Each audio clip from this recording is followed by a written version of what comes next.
A joint statement has been issued on the Indo-Pacific, and in it, both leaders have expressed concern over coercive actions and rising tensions. They've said they strongly oppose destabilizing or unilateral actions that seek to change the status quo by force. Prime Minister Modi and Joe Biden reiterated their enduring commitment to a free, open, inclusive, peaceful, and prosperous Indo-Pacific region with respect to territorial integrity. That is part of the statement. My colleague Abhishek Jha with us right now on the phone. Abhishek, of course, the unsaid word here is China. This statement reads like something you could also see coming out of the Quad. Could you bring us more context to how our audiences should be interpreting this?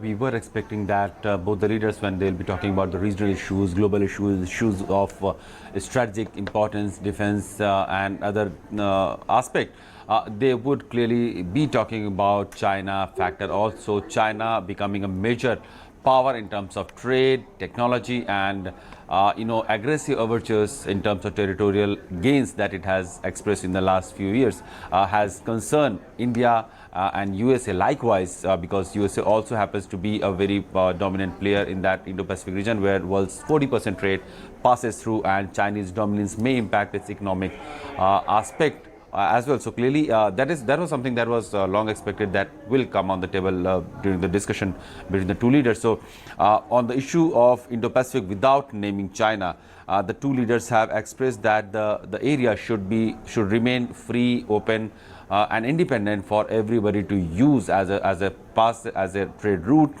and they have asked for the region to be peaceful and prosperous with respect for territorial integrity and sovereignty and international law. This is something that should be respected in that region. In the past, Chinese side has been not wary of what the world will say on its action or aggression. In fact, China has rejected an international court judgment on derived from UN clause that decides the maritime boundaries and what kind of sovereignty or what kind of maritime territory extends till what point of a particular country. And in that case, the Chinese claim was turned down by the international court, but China refused to obey or abide by it.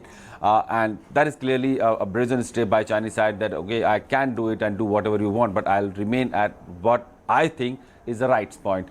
So this is something that a rules-based order would not like to have, and probably when India and USA are trying to talk about rules-based order, these are the steps, these are the instances they are keeping in mind that it should not happen in future as well. Both leaders have also expressed concern over coercive actions and rising tensions, and strongly oppose destabilizing or unilateral actions that seek to change the status quo by force. We could also see some other countries. Recently, we have seen Vietnamese water, then the waters in coastal regions of Philippines. They have been regularly finding Chinese coastal guards or Chinese ships aggressively getting into their waters, exploiting it for their natural resources and monetary benefits, and then going back. The time and again, their incursion has been backed by the Chinese Coast Guard or Chinese ships or Chinese forces. So clearly, these smaller countries are in no position to counter Chinese military overtures. But this is India and USA and other Quad members have tried to create a security architecture and an economic architecture in Indo-Pacific where the rules-based order would be respected. It will be a transparent, free and open for all, but not dominated and continuously coerced by any other country, that is China, if you can name that. The two sides, India and USA, talking about Indo-Pacific, they have also emphasized on the importance of adherence of international law, that is UN clause that clearly defines and try to regulate the international maritime boundaries and claims and on the natural resources of in a particular geography by a particular country, and the rules of navigation over flights. Of the Chinese Sea and the East China Sea is something that has concerned Japanese side also, because we have seen Chinese incursion getting into the Japanese water. In fact, during the Taiwan Strait crisis in the recent months, when Chinese live rail fires started happening we saw Dongfeng missiles, that is a high range ballistic missiles being fired from the Chinese side that went ahead and fell into the Japanese water, and Japanese side has considered it as a violation of sovereignty. So the Chinese violation of sovereignty into the Indo-Pacific region has been quite established in the past, and India-U.S. are trying to underline the fact during their bilateral talks. Abhishek, thank you for bringing us context on that statement.